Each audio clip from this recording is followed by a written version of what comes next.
Welcome back in. It's another episode of the Wobcast 2.0. It's yours truly, Wobby, coming to you from the freezing but comfortable confines of my house here outside of Minneapolis, which is also where my partner and co-host Giles is located, but not for long, as Giles prepares to head south for a little bit of a soiree. We'll talk to him about that in a minute, but excited to talk to all of you about the Minnesota Vikings. I actually get energized and enthusiastic this time of year. I know the season is over and your team is not playing in the playoffs, so you're bummed out, but this is the business season for the NFL. And whether it's because I was in the league with the team for 15 years and got excited about it, or I'm just a super nerd like Giles is, these are things I love talking about and thinking about.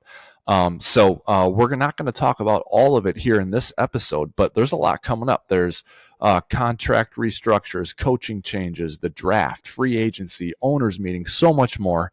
And the Wobcast 2.0 is here for all of it. We'll talk all of you through all of it throughout the course of the offseason. Today, though, it's about putting a bow on the 2023 season. It's 5 surprising takeaways that we have from the Vikings 2023 season. So I'm excited to get into all of that. To help me do it is my partner and co-host, Giles. How's it going, partner? Hey, happy breaking news season. Yes. This is going to be a great offseason for everyone in the NFL. There's a lot of moving pieces. I feel like we have more coaching vacancies than since a long time than I can remember. And I think there's going to be a lot of big free agent signings. The running back market is flooded. Kirk Cousins is free agent. There's a lot of different things that have to drop here this season, and I am here for it. I'm ready to roll. Yep, same. So I mentioned at the top, Giles, you're heading out of town, so you're going to go get warm, but you're bringing your equipment with you, and we're going to record next week. I can't wait for the folks to figure out where you are. Maybe you can set up in a spot where you got a nice view, and we can all live vicariously through you on next week's episode of the Wobcast. Definitely. I mean, I've been a little bit of a jet setter here this week. I just got back from Vegas last night. Just flying all over the place. I was at a big construction conference, the AD Summit. Talked to a lot of NFL fans, a lot of big predictions for a lot of different teams. So it was exciting to get involved with fans and stuff. But definitely made a swing by Allegiant Stadium. That Death Star looks mighty cool. Definitely excited to maybe.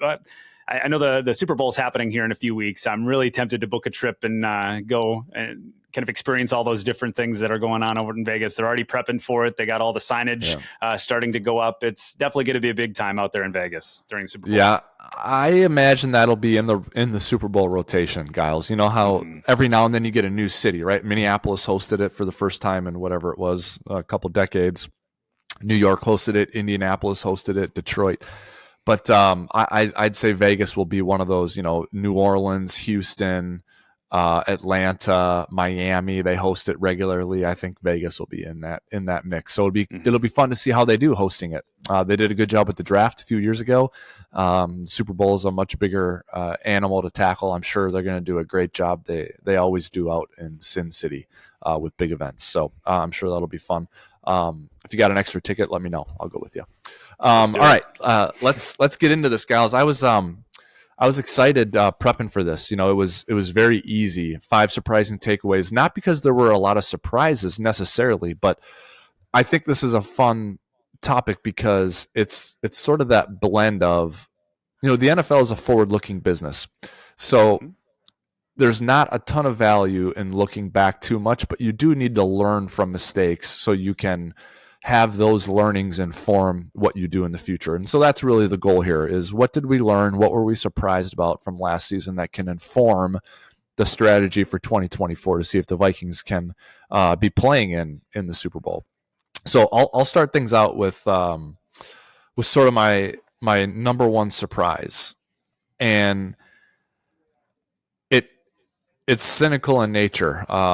Know that it comes from a good place. And I'm very happy to hear a different viewpoint on this. But more importantly, it's this takeaway is like, how can we get out of this spot? Because this is surprising and not where we want to be. My number one surprise takeaway from 2023, Giles, is that the Vikings are closer to the bottom of the NFC North than they are to the top. And last weekend's Super Wildcard action is what drove this point home for me, Giles. I actually was spending time. I'm like, you know what? I'm going to pick a position here and take a look at some scheduled free agents and see if there's one that could really make a big difference for the Vikings. And I started looking at linebacker, and so I'm going through some of these names and I got a few ideas, and I'm watching the Super Wildcard games and I just stopped because I'm like, this matters. These linebackers matter, but they don't matter. What matters is your coach and your quarterback, and Detroit wins a home playoff game. Green Bay and Jordan Love blow the doors off of Dallas, and they got answers at quarterback. They got head coaches they like, and I think we have a head coach we like, but we don't have an answer at quarterback, Giles. And the Kirk Cousins debate is not what I'm trying to start here, but no matter, even if you love Cousins, he's 35, 36. He's not the long-term answer. The Vikings sit there while I'm watching Detroit and Green Bay win playoff games. The Vikings are 7-10, the same record as Chicago. The Vikings lost 6 of their last 7, including 2 to Detroit and 1 to each Chicago and Green Bay. And Chicago won 4 of their last 6, and they're looking ahead to an offseason where they have 2 top 10 picks and $50 million in cap space. I'm like, look at the quarterback head coach tandems, and in projecting it out, I think the Vikings are 3rd at best in the NFC North, behind Love and LaFleur and Campbell and Goff. I look at culture and morale, and Detroit is gritty and us against the world and get up off the mat and keep fighting. Now it's our turn. Green Bay is like Green Bay right now is like, you thought you were done with your Christmas presents, but then like your mom found another one behind the tree and now you get to open another one. And it's gone from like, there's no way Green Bay can get a 3rd franchise quarterback in a row. There's no way that can happen to, of course they're doing it. Of course they got a 3rd one. Like, the narrative has shifted to that. And so I just found myself kind of surprised that I view the Vikings as closer to the bottom than to the top of the division going into the offseason. Now, I give them a chance to improve on that and for me to not have that viewpoint as soon as week 1 of next season. But right now, sitting here on January 19th, that's where I think the Vikings are. Yeah. That's an interesting point, and I didn't look at it from that lens because I keep on putting a filter over this season that relates to injury. So I'm like, well, if the injuries weren't there, we'd be better. But at the same time, like, it is what it is, whether you like it or not. That is what got put on film, and you're completely correct. Not only from an eye test standpoint, but the record plays it out. Right, we have a growing NFC North opponent set. Like, they're becoming a very difficult division to play in. When you think about all the most difficult divisions in football, I mean, we used to think it was the NFC West, and I think the AFC South is becoming very, very stout. But I think the NFC North is becoming one of the most stout teams, or divisions rather, in the NFL. And I think that is honestly maybe the wake-up call that the Minnesota Vikings need, because I think there's been kind of an overarching kind of general feeling about the NFC North that it's weak and, it can be ours if we really, really try. If there is a tough divisional set, does that prime the Minnesota Vikings to make more aggressive moves to be competitive? Right? When you look at the Denver Broncos, for example, they were in the most competitive division in football, and they went and got Russell Wilson. Now, there's difference between process and outcome, right? Was it the right route to go, but it didn't work out? And I would venture to say, yes, that was a worthwhile move for them. They knew that they had to go against Patrick Mahomes and the Chargers with Herbert, and they had a lot of different difficult opponents. Let's go make a move to try to be competitive. And will that prime the Minnesota Vikings to go make a similar move? Now, hopefully we get a different outcome, right? But maybe primes an aggressive nature in the offseason. So I don't know. It could be interesting, but I definitely agree that the NFC North is becoming very, very difficult, and it'd be interesting to see how we go into the 2024 season. Yep. And look, that takeaway, Giles, has some cynicism to it. And it's also projecting in a positive way what I think Jordan Love can be. Let's not be prisoners of the moment here. We're watching Jordan Love play very well. And it's in a small sample size, really just 1 full season as a starter. And halfway through that 1 full season, we were kind of snickering about him, right? So he poured it on in the final month of the season and obviously looked great in Dallas last week. So we'll see if he can do it again. It's a tougher test for him at San Francisco here in the divisional round. But right now, that's sort of how I see it. I think the Vikings are toward the bottom, looking up at least Detroit and Green Bay for 2024.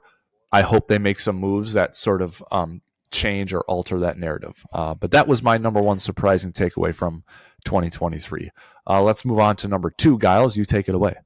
Yes, absolutely. The next most surprising thing for me, I really struggle with, because the Minnesota Vikings in 2023 were the best team in the NFL at completions. And I mean that in kind of a dual format. They led, or they almost led the league in actual completions. If you factor in the playoffs, we were second. But through the regular season, we were number 1 in completions for passes in the NFL. Wow. Okay. Great at completing the passes. However, I mean that in a different sense as well. We were leading the league in completions to the other team as well. We were great at getting the ball. Correct. We led the league. So we were great at getting the ball into someone's hands. It just wasn't always ours.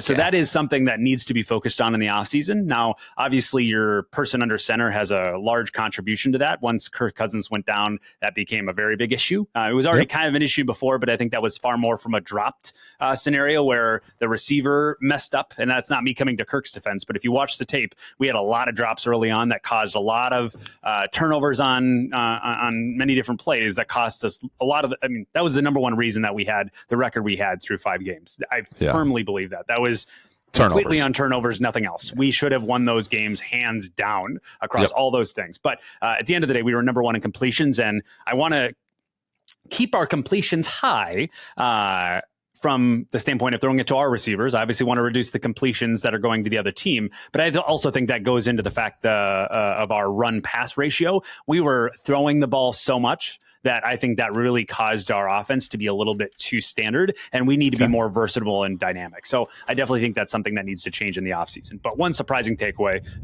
is that we were very good at completing the ball to both sides. Yeah. That is surprising. I would not have guessed that the Vikings would have led the league in completions. My initial thinking there is that we also were probably pretty high in attempts, and I'm actually looking it up right now. Mm-hmm. We were 4th in attempts at 631. Yep. Okay. Yeah. And 5th in yards. Yep. And then completions at 424. So now you look at the other teams who are up there in completions, Giles. Dallas won their division, made the playoffs. Kansas City won their division, made the playoffs. Cincinnati battled through, almost made the playoffs. Jacksonville was in the mix for the playoffs until the end. So, I mean, it's you're not up there with a bunch of bad teams who are high in completions. Like, leading the league in completions is correlative to success. So, that's good. And I think that this is Kevin O'Connell's nature, is to want to throw the ball. So I don't think that's changing. And this actually dovetails pretty well into my number 3 surprising takeaway from the 2023 season, which is the Vikings are in need of a pass catcher, Giles. And I think injuries deprived the offense in 2023 of explosion. Obviously, Kirk Cousins got hurt, Justin Jefferson got hurt, and then TJ Hawkinson ends up being hurt. So all 3 of those guys suffered significant injuries, and 2 of the 3 missed significant time. Fortunately, Hawkinson's injury didn't come till the end of the season. But I think Hawkinson's injury is going to bleed into the start of 2024. Yes. You add into that fact that, I think Jefferson and Addison is a good duo, but I think this offense needs more than just a good duo. I think it needs at least 3. And so Hawkinson, he's only 27, but it's the type of injury that you wonder about in terms of how close does he get to being 100% ever again with that type of injury. So I'm not writing him off or discounting him, but I think even with him, Addison and Jefferson, the Vikings are in need of another pass catcher. Now, this doesn't mean that they need to spend a first-round pick on it, Giles. Look at some of the effective and efficient and productive pass catchers in the NFL this season who surprised us. Puka Nacua with the Rams, where Kevin O'Connell comes from. He was a 5th-round pick. Houston got Nico Collins and Tank Dell in the 3rd round. Green Bay drafted Romeo Doubs in the 4th. I think Stephon Diggs, we got him in the 5th round. these are not things that need to be addressed with a $50 million contract or a first round pick, but the Vikings need another significant pass catcher, not, Brandon Powell or, KJ Osborne. Like, they need another guy. They need a guy who can be him from time to time. And that surprises me, Giles. I thought they were set at pass catcher, but watching this season unfold the way it did, looking ahead into 2024, I think if the Vikings don't have another significant weapon who catches the ball well, I think they're in trouble on offense next season. They need a pass catcher. Yeah, I could not agree more, actually. And that bleeds into my next point that I'll make here in a second. But I think you're absolutely correct. Unless there is a systematic philosophical change in our offense moving into the 2024 season, we need another pass catcher. Because if you plan to throw the ball this much, there is always going to be a time where an opposing defense is going to find a way to lock up a player. Justin Jefferson is the best non-quarterback on the field. But if you triple team him, there's only so much he can do. He's still a human being. Right? He's still phenomenal in double coverage. He made some amazing catches this year in that context. But if you triple or quadruple team him, you're going to take that away. And I think we've talked about this in the past offseason. When teams commit to doing that, we need to be able to counterpunch them in an effective way. And I think TJ Hawkinson is definitely a piece to be able to do that. But if you're hurt in that position, that takes our way to move the ball down the field, especially when your run game is not at a place where you want it to be. I think we were averaging less than 4 yards per carry, which is a tough place to be. You need to be able to have a counterpunch in order to make that work, which does directly translate into my third most important takeaway, and the fact that the Minnesota Vikings are the most injured team in the NFL in 2023. When you look at it through the course of our season, we lost our starting quarterback. We lost our starting wide receiver in Justin Jefferson for almost half the season. We lost our starting tight end. We lost our starting running back. We lost our starting right tackle for a significant portion. We lost pieces of our starting offensive line for multiple games. And that's just on our offense, right? Yep. Like, there was significant injury. And I think a lot of people talk about how the fact that, well, injury plagues every team and you have to make your way through it. Well, although I agree with that, we still were significantly more injured than most other teams in the NFL. So that's something that definitely needs to be put in writing here so people understand. A lot of our offensive deficiency came from injury. And multiple injuries happened, where you were experiencing multiple of those injuries per game, especially at quarterback, you're going to have an issue. But when you have that many injuries, when you look at someone like Jaron Hall stepping into the quarterback position, they weren't really stepping into a true first team offense when you have so many other people that are out. So it definitely needs to be put on record. And on defense, we were missing Jordan Hicks, our starting middle linebacker, for quite a few weeks. Went on injury reserve. I mean, Marcus Davenport played for all about 3 minutes throughout the entire 2023 season. And that was expected to be the counterpunch on pass rush on the other side of the fence. So we were significantly injured. And to kind of merge your point and my point together, we need to have more depth to our team to be able to survive injuries like that, because there's not much you can do to try to prevent injury. You just need to bolster your team so you can overcome it when it does happen. Yep, you're exactly right, Giles. And going into week 18, there had been 64 different quarterbacks who started games. Mm-hmm. I mean, that is an unbelievable number. And I backup quarterback is no longer a luxury position. It is you need a guy.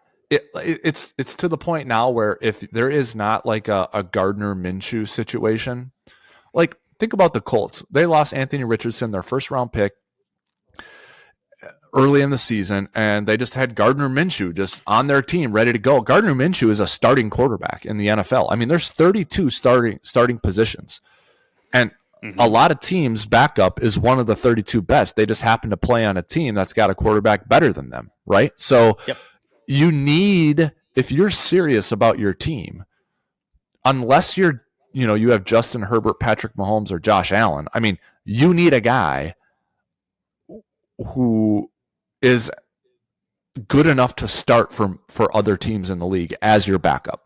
That's what you need. And if you don't have that, you're neglecting your roster by not having that. And the Vikings, unfortunately, did that with Nick Mullins and Jaron Hall. They did not have a guy who could carry the water for the team. The Vikings lost 6 of their last 7 games of the season. And it's a team game and you win and lose as a team, but I think the number one problem was quarterback play.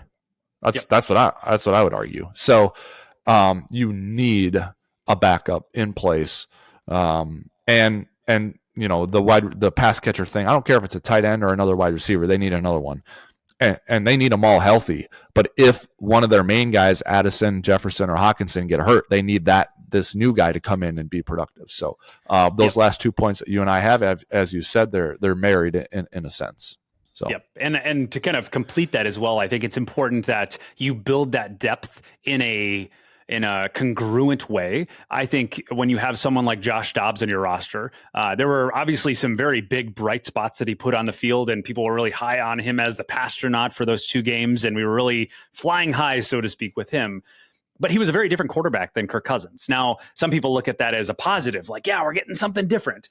Yeah. Although I can understand the elements of that argument, it's important to note that our entire team, and more specifically our offensive line, is built around a pocket passer mentality, not a mobile quarterback. And I think when you look at, for example, Christian Darrisaw, I pulled up his numbers. When you look at the consistency of his first few games while Kirk Cousins was under center, he was at least, in pass blocking and run blocking alike, he was 88 grade, 88 grade, 89 grade. Like, he was the elite Christian Darrisaw that we can come to expect. The moment Kirk Cousins goes down, he hasn't scored above a 66 grade since then. And I play that directly to our offensive schematics changing, where when you look at Kirk Cousins, and we've talked about this before, he had a very consistent average drop back. He was a very consistent, know what you can expect quarterback, and our offensive line could play to that. And our offensive line fell apart the moment Kirk Cousins wasn't under center. So I think a lot of people trash Kirk Cousins as in like, oh, you don't help your offensive line. I think he was helping the offensive line a lot, and it was proven through their grades throughout the rest of the season when he wasn't under center.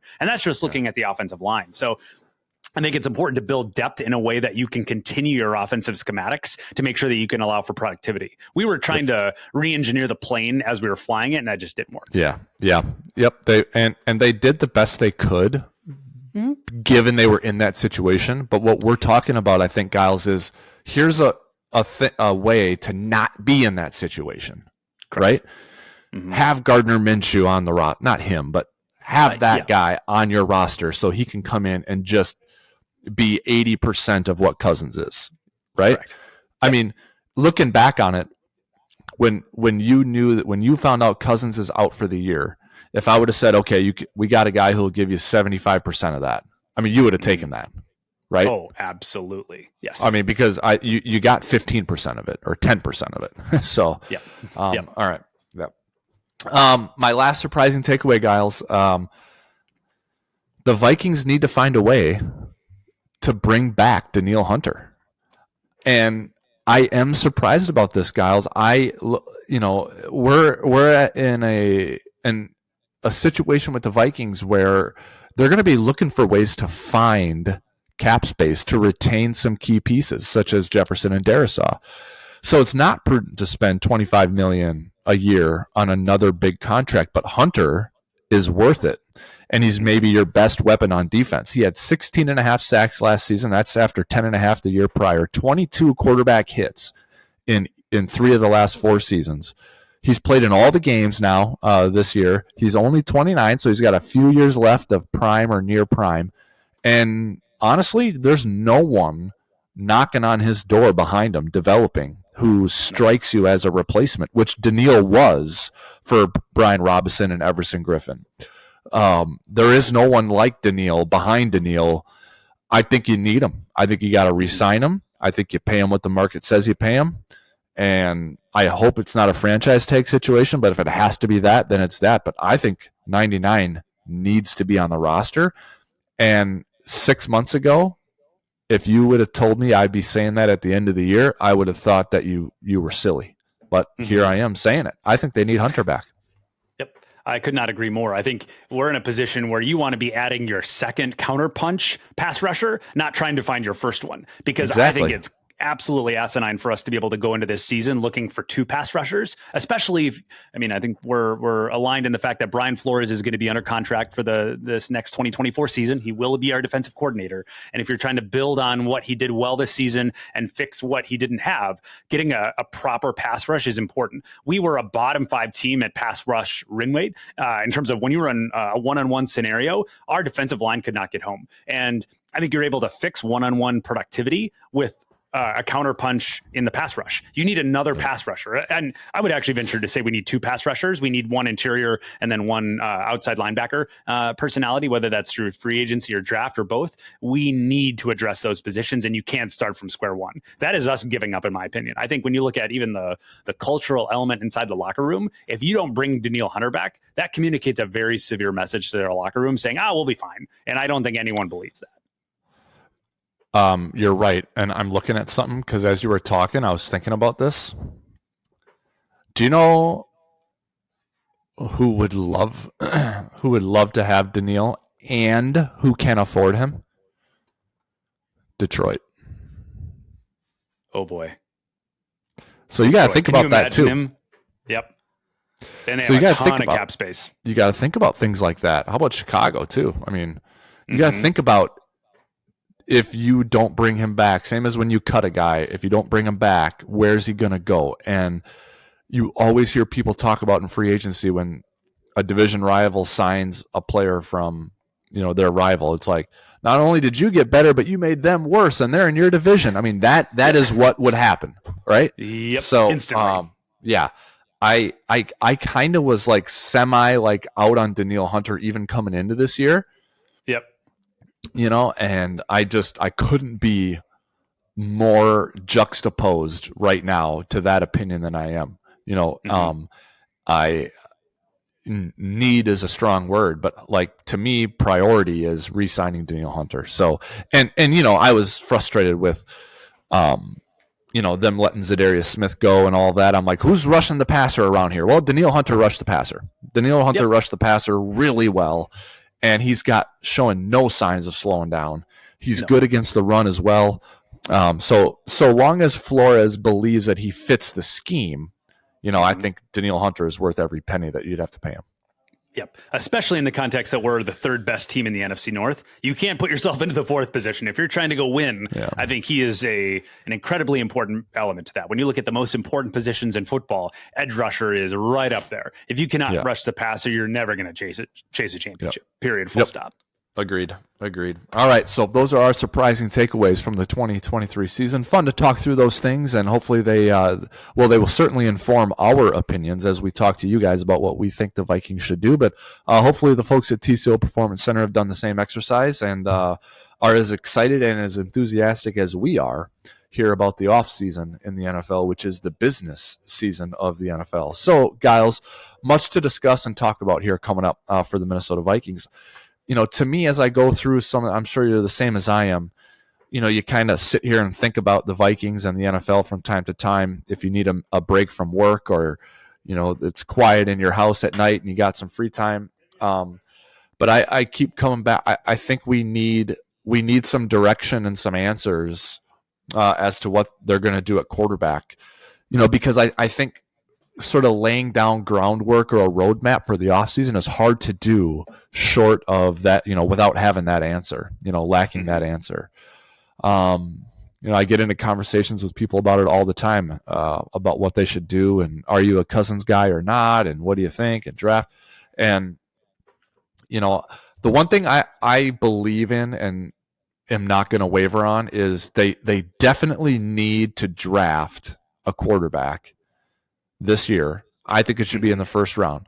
Whether they trade up and do it or sit at 11 and do it, whatever they do, it's got to be a first-round pick. I mean, you look at the teams in the playoffs right now, Giles. I mean, there's 8 teams left. 7 of them have first-round quarterbacks, right? Yep. The only team that doesn't is San Francisco, which ironically they got theirs with the last pick of the whole draft. But, everyone else has got first-round picks. And I think if you look back at previous playoff years, this is not, an aberration. That's generally the case. First-round quarterbacks are in the playoffs. So, now, that doesn't mean they have to play the guy next year. In fact, I think it's ideal to take one who you love and have him sit behind Cousins for this year. And we have that conversation that we've talked about. Kirk, you're the guy, you're the starter, you're playing. We believe you can win a Super Bowl, but we drafted player X.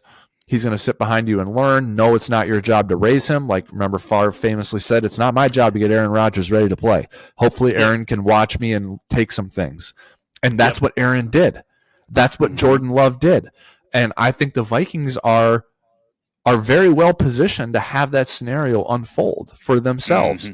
Take one early, sit him down, have him watch Kirk Cousins in 24, pay Cousins what you got to pay him to have him play, and then start that guy in 25. To me, right now, sitting here on January 19th, that's the route I would want to go if I was calling the shots. I could not agree more. I think when you're looking at the success formulas for all the best teams, they all sit their quarterbacks. I mean, Kansas City Chiefs, Patrick Mahomes stayed under Alex Smith for a year. Same thing with Love. All the different teams that are thriving right now gave their franchise quarterback a chance to understand the speed of NFL quarterback play. And then it played amazing dividends the moment they were actually able to get on the field. And I think, there's two sides of that conversation, or at least two important elements. One is drafting a quarterback and going up to get one. I know Caleb Williams was piping off at Jordan Addison on either Instagram or Twitter, talking about how they might see each other soon. So some cryptic messaging to see there. But you do have to go draft the guy if you don't want to go down that route. But the other side is you do technically need to come to an agreement with Kirk Cousins, which is something that I know a lot of people are up in the air about and try to figure out what that should look like. But you need to be able to make that happen, because not only do you need to come to an agreement, you need to make sure that other teams don't come to an agreement as well. I was talking to a guy named Peter. He works at Ditch Witch Mid-States in Columbus, and he's a Washington Commanders fan. And he is totally on board with them going after Kirk Cousins. Could you imagine Kirk Cousins going back to Washington? There's new ownership, new coaching. I think there's a chance that they could come to a much more of a resolution and get him back to D.C. And they're another team that's primed to go make a run. I mean, they have a lot of good, amazing weapons. They just don't have quarterback. And I don't know. It got me primed to say, hey, there's going to be a lot of teams that are going after him. Maybe we should try to sign him before officially free agency starts, because that could get expensive if we don't. Oh yeah. Oh, definitely. If they're trying to bring him back, it's got to get done. And their deadline spur action, and that is absolutely the deadline, is free agency, because there's already probably a bidding war, but I mean, it's officially open season, right? Once free agency comes. Interesting on the Washington thought there, Giles. A couple of things I'd add there. You know who one of the consultants is in Washington, right? Who? Spielman. Oh, I forgot about that. Yes. Oh, that makes it even more sense. Makes you wonder if that was one of the reasons they hired him. Like, we want to pursue Kirk Cousins. Let's get a guy that understands him. Now, I believe there is, and then my second thought is there is a tie between Adam Peters, the new GM in Washington, and the offensive coordinator in Detroit. I think somewhere along the way there, they are connected. Now, I don't know if I'm sort of making an indirect tie here, but Detroit has Goff, who came from LA, who has McVay, which is where O'Connell came from. So if you sort of connect the dots there, I think you've got another, semi tie-in there to Cousins being a good fit. Wow. Cousins back in DC. Never thought of it. I thought Cousins in Atlanta was sort of a possible union. Although I don't know how Belichick, if he's the head coach there, would feel about Cousins. But I think that's a potential landing spot. Interesting.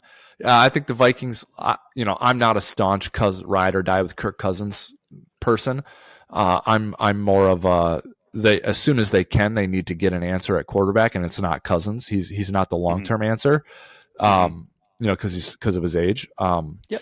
But my long-term answer is a draft pick in the first round, but my long-term answer will benefit from Kirk Cousins being back next year. So in a way, I'm kind of unionized with the Cousins camp, because the Cousins would help my guy, who's player question mark, whoever they take. So I think that's it's also Cousins is probably their best chance to win the most games in a 1 year vacuum is Cousins, right? I mean, unless they go get the reincarnation of C.J. Stroud, you're going to expect a guy to come in here and win a bunch of games more than Kirk Cousins could win in his rookie year. Very unlikely, especially at pick 11.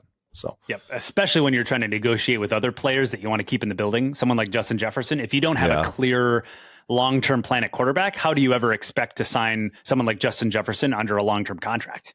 Right. Like that's going to be the question number 2 beyond what are you going to pay me? Who is going to be thrown to me? If it's going to be a nobody, maybe I'll go somewhere where I have an answer to that. Like I was talking to a Cincinnati Bengals fan named Sam while I was in Vegas, and he's like, hey, like if we could get JJ over in the Bengals, imagine that conjunction between Jamar Chase, JJ, and Burrow. Imagine that trio. They would be unstoppable. Yeah. Oh, man, that's not nasty. Only are they all great players, they all have great chemistry. Like they all know each other. They've all won championships together. So let's that would run it back, baby. Let's run it back. That's what they'd be saying. Yeah, exactly. So, so we'll have to see. All right. Well, let's get out of here on this, guys. We're going to watch playoffs this weekend. I mean, our team, the Vikings, everyone listening, your team's not playing, but we're all going to watch. Any predictions? Who do you like in the games or anything in particular you're watching for? Honestly, I mean, when we're looking towards the ending here, I kind of want a Lions-Texans Super Bowl. Like, just get an underdog thing going. Wouldn't that be crazy? Two teams that have really, really struggled. No one was really thinking about them at the beginning of the season, just showing up. But I mean, if we're being completely honest, I think it's going to be Ravens 49ers, and I think the Ravens are going to come off victorious if I really am providing a true prediction. Well, it's Texans at Ravens to kick things off this weekend, so you're picking Baltimore. I'm very close to kind of picking Houston in this one.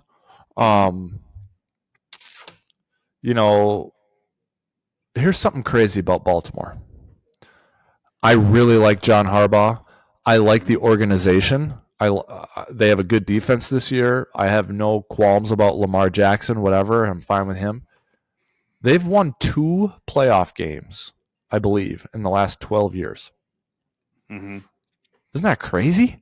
Not a great track record in big games. Yeah. Wow. That is nuts. Yep. I'm almost picking Houston in that game. I'm not even kidding. They're hot. So I'm really riding the fence on Houston, Baltimore. Green Bay at San Francisco, I would definitely take the Niners, and so would you since you're predicting Ravens-Niners Super Bowl. Bucks at Lions. I think this is Lions all the way. I would lay the points at 6.5. No disrespect to Todd Bowles, Tampa, and Baker Mayfield, but the Lions have something going right now, and I don't think Tampa will stop them. And then Chiefs-Bills, I would actually take the Bills in that game. How about you? I completely agree. I think the Bills, I entered this season thinking the Bills had exited their Super Bowl window, and I think they've found a way to squeeze every bit of juice out of that jar. I think not only the Bills playing their best football right now, I don't think the Chiefs are. So when you look at that combination, the Chiefs are not playing good ball right now. They have a lot of issues that are coming out. I think there's a chance that even Travis Kelce hangs it up after this season with his brother calling it quits. He has a new relationship. I don't know. I feel like there's kind of an interesting dynamic going on there, and I feel like the Chiefs are paying so many dollars to just a few specific positions that I think they're exiting their Super Bowl window, unfortunately, even though they have an amazing quarterback under center. I really like Andy Reid, and I root for him. I'm indifferent on Mahomes. I like Kelce. I like Spagnuolo, their defensive coordinator. He's a great guy. So I don't mind when the Chiefs win. I wish Leslie was still in Buffalo. I'd really be cheering even harder for them because I love Leslie. But I see Buffalo winning that game. Mahomes and Allen have played in a lot of fun games with each other, and I think this will be another one. And that's the last game of the weekend. So you'll go out on a high note while watching Chiefs Bills on Sunday. So should be a lot of fun. We'll talk about all of it next week when we record another episode of the Wobcast 2.0. Giles will be on the road. I will be at home, but we'll get it done and talk football. Do we leave anything on the table, partner, or are we done for the day? I think we're done for the day. Excited to watch some football on Sunday. Yeah, I am too. Hope everyone enjoys the games. Those were our surprise takeaways from the 2023 season. We hope you enjoyed them. I'm sure you all have your own takeaways, and we'd love to hear from you. So make sure you interact with us wherever you can. Like, subscribe, download, listen to, follow along the Wobcast wherever you do that with all your other favorite football content, Apple Podcast, Google Play, Spotify, and of course, we're on YouTube. That's going to do it for this episode of the Wobcast 2.0. Back next week to talk more Vikings football with you. Giles and I look forward to that. But until next time, Skol Vikings.